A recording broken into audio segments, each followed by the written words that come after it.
Hey, Shannon. 2 Jim Beam and lemon highballs, please. There we go. Very much. Beautiful. Cheers. Cheers, Rough. Good. Enjoy, mate, responsibly.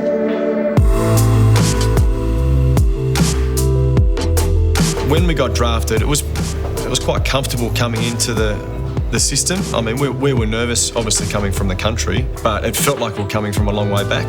Yeah, I think we were very lucky that we knew each other because, we all had to move from whether it be interstate or the country. And then once we all moved to Melbourne, we basically lived together for the first 2 or 3 weeks. So the one that probably sticks out for me would be Crody. For you as well. He was probably the most welcoming and really opened up his house for you and I. And Bud probably stayed on his couch more than you and I did, but he was probably the one that after post-Kokoda made it really comfortable for us to fit in. And then probably Hodgie was the other one. Yeah, these boys, they knew what needed to happen at the footy club with the change of, I suppose Crawf stepping out of leadership group, Vanders taking over the cultural side of things, and as well as Clarko being his first year. I think those guys needed to fast track us as quick as possible, and there was probably times where we didn't deserve games, but they made us feel welcome and took us in like little brothers, really. Bung and Durham were still on the board, I think, at the time, but the way that Clarko had not separated from the past, but still made it sure that it was our club from then on. My memories of Clarko early were he was very much a part of the group.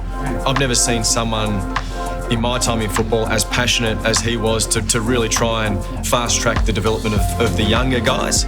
Those early morning beat sessions are the ones that I remember the most, and that was pretty much Clarko setting the tone for what needed to change at the footy club. If you were late 2 minutes to a massage, if you were late 2 minutes to a physio appointment, anything that was down the beach the next morning. We introduced a curfew, which the guys hadn't had before, so a midnight curfew.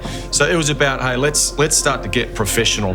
Well, I think that's exactly it, the professionalism. Yeah, and I think Clarko was also reassuring because he knew we were young, he knew we were from country backgrounds, and you were quite raw in the professional sense. I think, for us, it was a big shock. We thought we'd come down to the city, play AFL, go out to nightclubs and be happy days, but it certainly wasn't the case. No, not at all.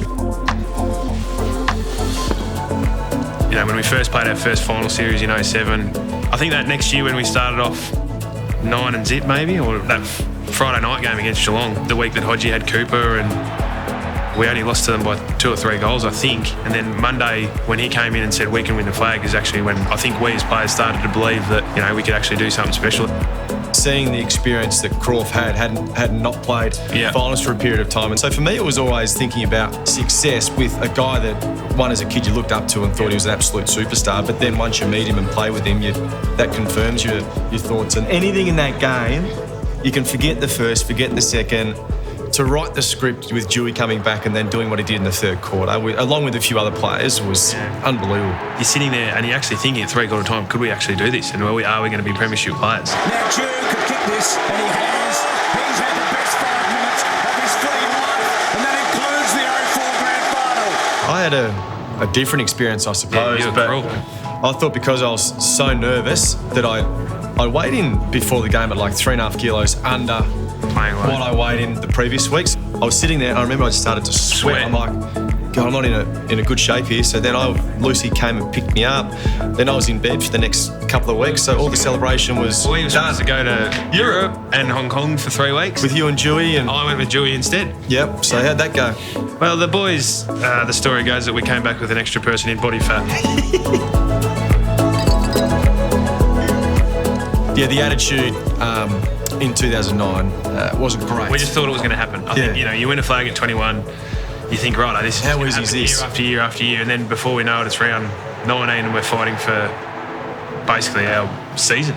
Being the first premiership team in ages to miss the finals a year after you win's not a great stat to have. That's true. I wouldn't have a clue what I would be doing if I didn't play AFL footy. Oh, you'd be laying. Yeah, you'd be a tradie. Well, I did it. I'd be a tradie. Yeah, well, we weren't academic, were we? No, we weren't. That's correct.